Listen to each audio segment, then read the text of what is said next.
তো প্রিয় বন্ধুরা, চলুন আজকে সিচুয়েশন বেসড বেশ কিছু গুরুত্বপূর্ণ প্রশ্ন এবং উত্তরগুলো নিয়ে আজকে আমরা আলোচনা করতে চলেছি। তো আপনারা প্রথম স্লাইডে যে প্রশ্নটি দেখতে পাচ্ছেন সেটি হচ্ছে যে, যদি দেখেন কোনো শিক্ষার্থী স্কুলে অনুপস্থিত থাকছে বা দেরিতে আসছে, তাহলে আপনি কি করবেন?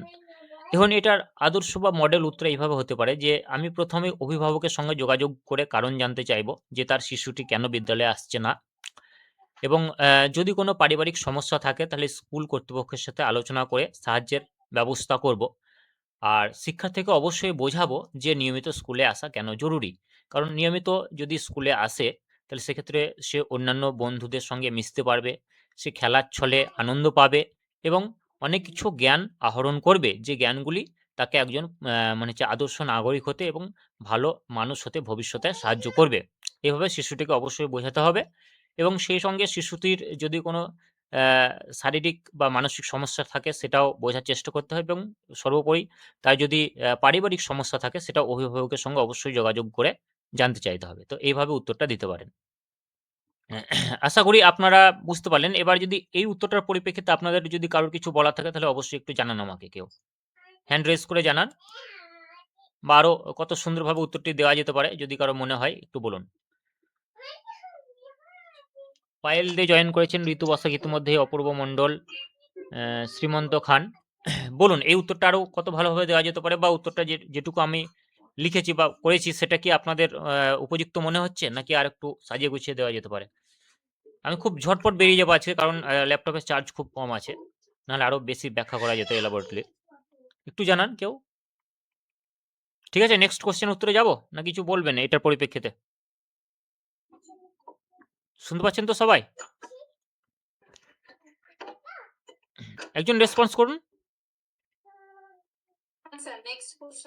হ্যাঁ বেশ, নেক্সট কোশ্চেনে আমি যাচ্ছি। আপনাদের যদি মনে হয় যে কোনো প্রশ্ন উত্তর ক্লিয়ার হলো না তাহলে অবশ্যই থামাবেন, দিয়ে আমাকে জানাবেন। তো নেক্সট স্লাইডে আমরা যাচ্ছি, ২ নম্বর স্লাইডে, যেটা হচ্ছে ১২ নম্বর প্রশ্ন, যে যদি একজন শিক্ষার্থী ক্লাসে কোনো ভুল উত্তর দেয় তাহলে আপনি কিভাবে তাকে সাহায্য করবেন যাতে সে নিরুৎসাহিত না হয়, মানে সে নিরুৎসাহিত যাতে না হয়ে পড়ে। কোনোভাবেই শিশুটি ভুল উত্তর দিলে তাকে ধমক দেওয়া যাবে না, বা তাকে বকাঝকা করা যাবে না, বা তিরস্কার করা যাবে না। তার ফলে সেই শিশুটির মনোবল ভেঙে যায় এবং সেই শিশুটিকে নিয়ে অন্যান্য ক্লাসের ছেলেমেয়েরা হাসাহাসি করে। সুতরাং এটা কোনোভাবেই করা যাবে না। অর্থাৎ আমি তার উত্তরকে নেতিবাচকভাবে দেখব না একজন শিক্ষক বা শিক্ষিকা হিসাবে। বরং আমি বলব যে, "তুমি খুব কাছাকাছি ছিলে। চলো আমরা একসাথে এটা ঠিক করার চেষ্টা করি।" এভাবে আমি তাকে সান্ত্বনা দেব বা তার মনোবলটাকে বাড়িয়ে তুলব এবং শিশুটিকে উৎসাহিত করব। এবং অন্যান্য শিক্ষার্থীরাও তাকে সাহায্য করতে উৎসাহিত করব। মানে অন্যান্য শিক্ষার্থীদেরও বলব যে, "এটা নিয়ে হাসাহাসি করার কোনো প্রয়োজন নেই। ভুল মানুষ মাত্রই হয়। সামান্য ওর একটু ভুল হয়েছে। চলো আমরা এটাকে ঠিক করে নেই।" আর শিশুদের এটাও বলতে পারি যে, ভুল করা হচ্ছে শেখার একটি অংশ। মানে যখন আমরা কোনো কিছু ভুল করি তখন সেখান থেকে আমরা নতুন একটি কিছু শিখি বা সঠিক একটি কিছু শিখি, যেটা আমাদের জীবনে এগিয়ে যাওয়ার ক্ষেত্রে সাহায্য করে। সুতরাং এভাবে যদি উত্তরটা দেওয়া যায় আশা করি খুব ভালোভাবে উত্তরটা হবে। এবার এই উত্তরটার পরিপ্রেক্ষিতে বা এই প্রশ্নটার পরিপ্রেক্ষিতে আপনাদের যদি কোনো বক্তব্য থাকে তাহলে একটু জানাবেন প্লিজ। নইলে আমি নেক্সট স্লাইডে যাব। আপনারা এই প্রশ্ন উত্তরগুলো পরবর্তীকালে পেয়ে যাবেন পিডিএফ আকারে। তো এখন আমি আলোচনা করছি। বলুন, কারো কোনো অসুবিধা আছে? পড়তে পারছেন তো স্ক্রিনে ঠিকঠাক? রেসপন্স করবেন প্লিজ। রেসপন্স করলে আমি পড়াতে উৎসাহিত হব, মানে আমি মোটিভেটেড হব। আর যদি আপনারা রেসপন্স না করেন তাহলে কিন্তু ভালো লাগবে না। এটা লাইভ ক্লাস তো, বুঝতে পারছেন তো? তো নেক্সট স্লাইডে আমরা চলে আসছি। হ্যাঁ, নেক্সট স্লাইডে চলে আসছি ৩ নম্বর, যেখানে বলেছে ১৩ নম্বর প্রশ্নতে বলা হচ্ছে যে, যদি আপনার ক্লাসে একজন নতুন শিক্ষার্থী আসে তাহলে আপনি কিভাবে তাকে মানিয়ে নিতে সাহায্য করবেন সেই নতুন শিক্ষার্থীটিকে? একজন বলুন, কেউ উত্তর বলুন। আমার মডেল উত্তর না দেখে নিজের মতো করে একজন বলুন। ধরুন নতুন কোনো শিক্ষার্থী আপনার বিদ্যালয়ে আসলো, ভর্তি হলো। তখন আপনি কিভাবে সেই শিক্ষার্থীটিকে বা শিশুটিকে ক্লাসের অন্যান্য ছাত্রছাত্রীদের সঙ্গে মানিয়ে নিতে সাহায্য করবেন? একটু বেসিক ধারণা থেকে বলুন আপনাদের। বলুন, একজন বলুন, নাম বলুন দিয়ে শুরু করুন। আমার নাম রতিন দেব শর্মা। বেশ, বলুন। তো আমি সেই নতুন শিক্ষার্থী আসবে ১ম এ তার নামটি পুরোপুরি পুরো ক্লাসের মধ্যে জানাতে বলবো যে তোমার নামটি বলো তোমার বন্ধুদেরকে। এবার তাদেরকে বলবো এরা সবাই তোমার বন্ধু। এবার তুমি ক্লাসে গিয়ে বসো এবং সবার নামগুলো সবাই জানাতে বলবো একে, একে। ঠিক আছে? তারপরে হুম। বলবো যে তোমরা হচ্ছে ক্লাসের মধ্যে বলে গল্প বা ছড়া বা কোনো গানের মাধ্যমে বা কোনো বাস্তব উদাহরণের মাধ্যমে তাকে যে কোনো একটি সহজ বিষয়টি তাকে বোঝানোর চেষ্টা করবো। ভেরি গুড, খুব সুন্দর বলেছেন। অর্থাৎ আমি তাকে অবশ্যই সেই শিশুটিকে স্বাগত জানাবো বিদ্যালয়ে ক্লাসে আসার জন্য, এবং অন্যান্য শিক্ষার্থীদের সঙ্গে তার পরিচয় অবশ্যই ঘটিয়ে দেবো, এবং বলবো যে তোমরা প্রত্যেকে প্রত্যেকের বন্ধু, প্রত্যেকে প্রত্যেকের সুখ দুঃখের সাথী, প্রত্যেকে প্রত্যেকের সঙ্গে মিলেমিশে থাকবে, একসঙ্গে পড়াশোনা করবে, আমাদের খুব আনন্দ সহকারে আমরা জয়ফুল লার্নিং করব বা জয়ফুলভাবে আমরা পড়াশোনা করব, এবং বিদ্যালয়ের যে নিয়ম কানুনগুলো রয়েছে সেগুলো শিশুটিকে আস্তে আস্তে বুঝিয়ে দেওয়ার চেষ্টা করব। এভাবে শিশুটিকে আমি নতুন পরিবেশে বা বিদ্যালয়ের ক্লাসরুমের মধ্যে অভিযোজিত হতে বা মানিয়ে নিতে বা খাপ খাইয়ে নিতে আমি সাহায্য করতে পারি একজন শিক্ষক বা শিক্ষিকা হিসাবে। ঠিক আছে? কোনো অসুবিধা কারুর? Please response. নেক্সট স্লাইডে আমরা চলে যাব। ঠিক আছে। বেশ, ঠিক আছে। তো 14 নম্বর প্রশ্ন, যদি আপনার ক্লাসের একজন শিক্ষার্থী হঠাৎ করে খুব চুপচাপ হয়ে গেল বা বিষণ্ণ হয়ে গেল, বিষণ্ণ কোনো কারণে হতেই পারে, তাহলে আপনি একজন সহশিক্ষক বা সহশিক্ষিকা হিসাবে সেই মুহূর্তে ক্লাসটাকে কিভাবে সামলাবেন বা সেই শিশুটাকে কিভাবে সামলাবেন? একজন বলার চেষ্টা করুন। নাম বলুন, দিয়ে বলার চেষ্টা করুন। প্রথমে আমি বলছি স্যার, আমার নাম অপূর্ব মন্ডল। বলুন। প্রথমে ওই শিক্ষার্থীটির মানে বিষণ্ণতার কারণ কি সেটা আমি প্রথমে পর্যালোচনা করার চেষ্টা করব নিজে থেকে, এবং যদি দেখি যে শিক্ষার্থীটা বিশেষ কোনো কারণে মানে বিষণ্ণ হয়েছে, সেই কারণটি দেখার পরে তার যথাযথ ব্যবস্থা নেব, এবং এবং তাকে বোঝাবার চেষ্টা করব যে এখানে বিষণ্ণতা হওয়ার কিছু নেই, ভয় পাওয়ারও কিছু নেই। আমরা প্রত্যেকেই প্রত্যেকের বন্ধু, আর তোমার কোনো সমস্যা থাকলে তুমি আমাকে বলতে পারো, মানে তার সমস্যাটাকে আরো কাছে থেকে জানার চেষ্টা করবো। ভেরি গুড, খুব সুন্দর বলেছেন। অর্থাৎ প্রথমে শিশুটির সঙ্গে মানে খোলা মনে কথা বলতে হবে, শিশুটির সঙ্গে বন্ধুর মতো মিশতে হবে, এবং তার কি কারণে সমস্যা, কি কারণে সে বিষণ্ণ বা চুপচাপ হয়ে আছে।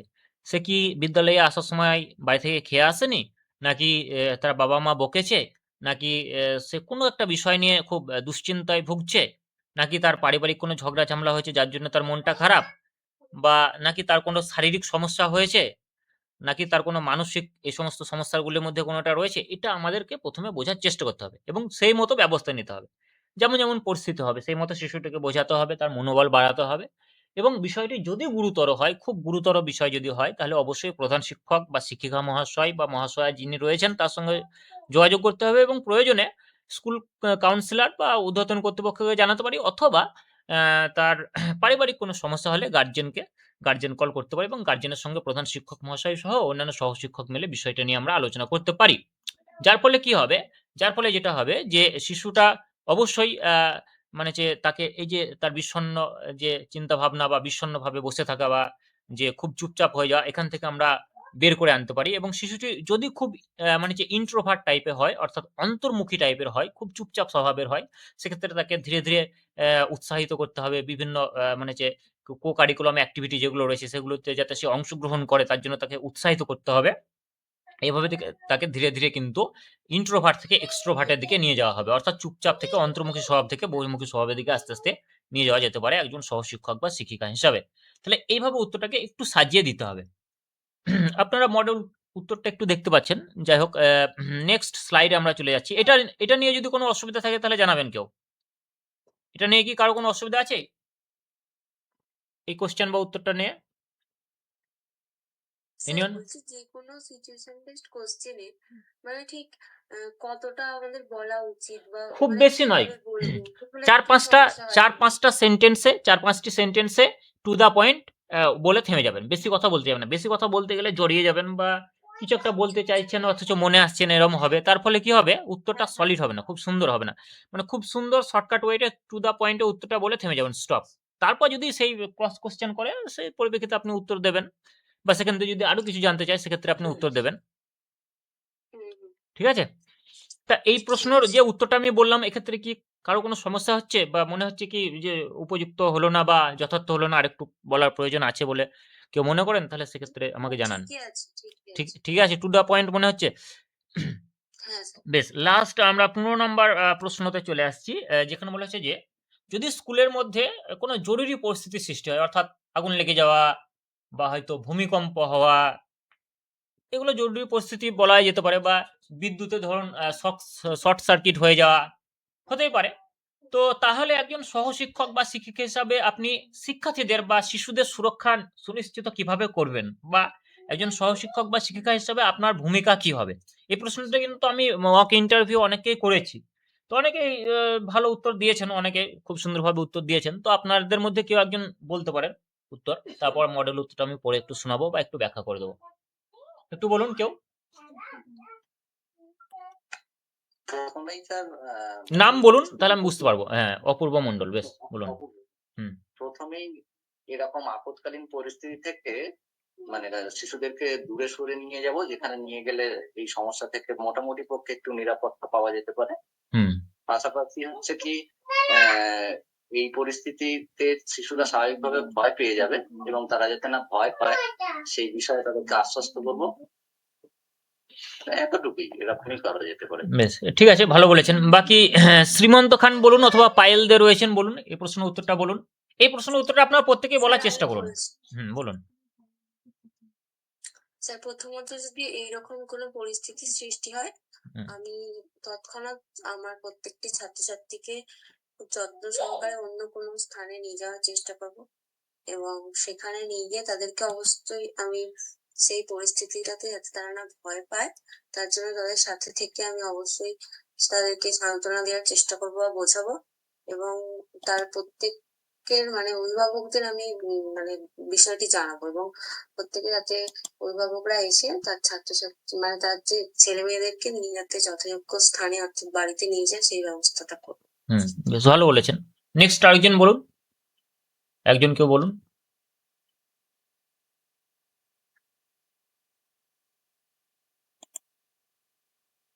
মহিদুর রহমান রয়েছেন, শ্রীমন্ত খান রয়েছেন। আপনারা বলার চেষ্টা করুন একটু করে। রেক্সনা হ্যাঁ স্যার, পারভিন। আমি বলছি হুম, মঞ্জুর রহমান। বলুন। প্রথমেই ছাত্রছাত্রীদেরকে নিরাপদ জায়গায় নিয়ে যেতে হবে এবং তাদেরকে আশ্বাস দিতে হবে যেন তারা এরকম পরিস্থিতিতে ভয় না পেয়ে যায় এবং তাদের পাশে থাকতে হবে। স্যার এতটুকুই। হুম, বেশ। নেক্সট রেক্সনা পারভিন বলুন। আপনি তো খুব ভালো উত্তর বলেন, প্রায় দিনই ব্যাখ্যা করেন। বলুন।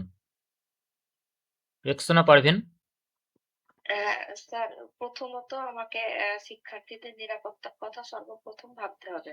হুম, কারণ যেহেতু তারা একদমই ছোট বাচ্চা, যেহেতু প্রাথমিক স্কুলের হুম, ছোট বাচ্চা, সেহেতু তারা ভয় পাবে। তাদের ভয় পাওয়ার আগেই তাদেরকে নিরাপদ জায়গায় নিয়ে যাব এবং পরবর্তীতে তাদের যাতে ভয় না পায় তার জন্য আশ্বস্ত করব এবং তারপর আগুন যদি লেগে যায়, সেক্ষেত্রে যদি অল্প আগুন হয়, সেক্ষেত্রে যে আমাদের যে শিক্ষক শিক্ষিকারা থাকবে সেটা হুম, নেভানোর ব্যবস্থা করবো। আর যদি আগুন বড় হয় তাহলে তো ফায়ার ব্রিগেডের ওখানে ফোন করে জানাতে হবে। Very good. ঠিক।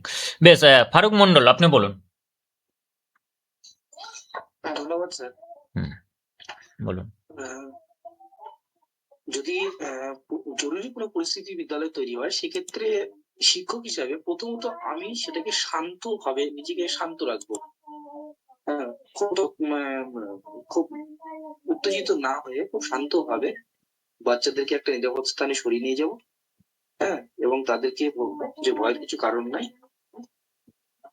এটা ঠিক হয়ে যাবে, তোমরা এখানেই চুপচাপ থাকো। এবং তারপরে সেই পরিস্থিতি অনুসারে যদি আমার প্রয়োজন হয় সেক্ষেত্রে সেই কাজটা আমি করবো। মানে যদি আগুন যদি লেগে থাকে তাহলে আগুন নেভানোর ব্যবস্থাটা আমাকেই করতে হবে যদি সেই পরিস্থিতি না থাকে প্রথম অবস্থায়। হুম, আর ভূমিকম্প হলে সেটা তো প্রাকৃতিক ব্যাপার, সেক্ষেত্রে আমি বলবো না ঠিক আছে, হ্যাঁ হুম, এটা কিছুক্ষণ পর বন্ধ হয়ে যাবে, তোমরা এখানে থাকো, এবং আমি তাদের পাশেই থাকবো। হুম। ঠিক আছে, আপনারা সব প্রত্যেকেই ভালো বলেছেন এবং যথেষ্ট ম্যাচিওর। তো উত্তরটা ওই রকমই হবে, অর্থাৎ প্রথমে শিশুদের আশ্বস্ত করতে হবে এবং তাদের মনোবল জুগিয়ে তুলতে হবে এবং খেয়াল রাখতে হবে শিশুরা যাতে আতঙ্কিত না হয়ে পড়ে। এটা খুব গুরুত্বপূর্ণ বিষয়। যদি আতঙ্কিত হয়ে যায় তাহলে কিন্তু তারা এলোমেলো ছুটাছুটি করবে। তার ফলে ভূমিকম্প হলেও বিভিন্ন জায়গায় আঘাত লাগতে পারে বা আগুন যদি বিদ্যালয়ে ধরে যায় সেক্ষেত্রেও তারা যদি আতঙ্কিত হয়ে ছোটাছুটি করে তাহলেও কিন্তু তারা আগুনের মুখে পড়তে পারে। সুতরাং সর্বপ্রথম শিশুদের মনোবল বাড়িয়ে তুলতে হবে এবং কোনোভাবে যাতে শিশুরা আতঙ্কিত না হয় সেই বিষয়টির প্রতি নজর দিতে হবে। দ্বিতীয় যে কারণটা করতে হবে সেটা হচ্ছে আমাদের যত দ্রুত শিশুদেরকে একটা সেফ প্লেস বা একটা নিরাপদ স্থানে নিয়ে যাওয়া যায় তার ব্যবস্থা করতে হবে। অর্থাৎ তাদেরকে সারিবদ্ধভাবে দাঁড় করিয়ে খুব সুন্দরভাবে লাইনে তাড়াতাড়ি বের করে নিতে হবে বিদ্যালয় থেকে। কোনো খোলা মাঠ যদি বিদ্যালয়ের আশেপাশে থাকে তাহলে সেই খোলা মাঠে নিয়ে যেতে হবে এবং তারপর প্রধান শিক্ষক মহাশয় অন্যান্য সহশিক্ষকের সঙ্গে আলোচনা করে যদি আগুন লেগে থাকে তাহলে দমকলের সঙ্গে আলোচনা করতে হবে আগুন নেভানোর সঙ্গে। আর যদি ভূমিকম্প হয় সেক্ষেত্রে কিছুক্ষণ অপেক্ষা করার পর মানে হচ্ছে যে গ্রাম পঞ্চায়েত হোক বা ব্লকের সঙ্গে যোগাযোগ করতে হবে এবং অবশ্যই শিশুদের গার্জেনের সঙ্গে যোগাযোগ করে প্রতিটি শিশুকে মানে হচ্ছে তাদের গার্জেনের হাতে তুলে দিতে হবে সেদিনের জন্য। এভাবে বিদ্যালয়ের কাজ-কাম সেদিনের মতো শেষ করে বাকি পদক্ষেপ নিতে হবে। তো আশা করি আপনারা বুঝতে পেরেছেন কি এইভাবে আলোচনা করলে আপনারা উপকৃত হবেন। তাহলে আমি এইভাবে স্লাইড তৈরি করে আলোচনা করব বাকি দিনগুলোতে। হ্যাঁ স্যার। ভালো লাগছে? স্যার বেশ। তাহলে আমি কিছু এরম সিচুয়েশন বেসড প্রশ্ন উত্তর আমার কাছে ১০০ টি আছে। তার মধ্যে আজকে ১৫ টি হলো। এখনো প্রায় ৮৫ হ্যাঁ ৮৫ টি এখনো বাদ আছে। ৮৫ টি প্রশ্ন উত্তর আমি আলোচনা করে দেব আপনাদের। চেষ্টা করব ইন্টারভিউ হওয়ার আগে। আর সেই সঙ্গে আপনাদের যেমন ডেমো চলছে, ডেমো নিচ্ছি সেরকম ডেমো দেখব এবং ভাইভাও নেব, হ্যাঁ? এগুলো প্যারালালি চলতে থাকবে। তো এই হচ্ছে বিষয়। এবার যদি আপনাদের কোনো গঠনমূলক যদি কোনো চিন্তাভাবনা থাকে তাহলে আমার সঙ্গে শেয়ার করতে পারেন।